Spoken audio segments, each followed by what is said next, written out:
Mark Long joins me. Mark, a number of years on the PGA Tour, Champions Tour caddy. How long have you been with Fred now? Well, I've worked for Fred about the last 7 or 8 years, and his first 2 years on tour. That's how I got into the caddy business. All right, so now it's time for you to help me out.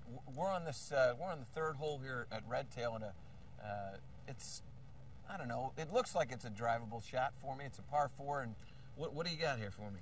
Well, it is definitely a drivable hole. We've got let's see, we've got 272 to the pin, which is, we can see it's in the back of the green.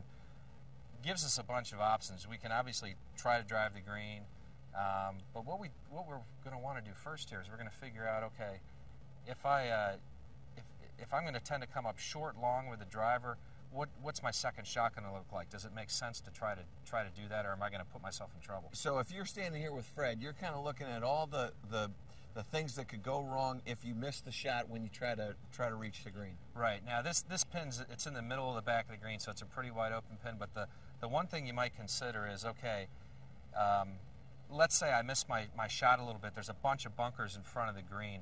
If I come up short, I might have a 30, 40-yard bunker shot, which is pretty much a big no-no. Yeah. So I've got to consider that.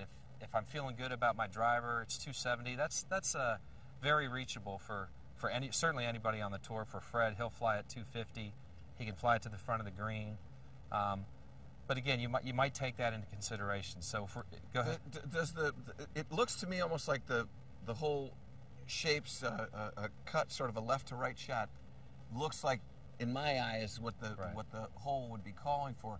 Would you, with Fred, if he likes to hit it right to left, or does any of the shot shape have any effect on what you're gonna do? It often will, and that can depend. You've got these trees on the right. Now they're not tall enough to be a problem. We can get over them, but let's say those trees were taller and he's hitting it right to left, then all of a sudden we got a lot tighter shot. Right. So we got to put that into the formula, so to speak.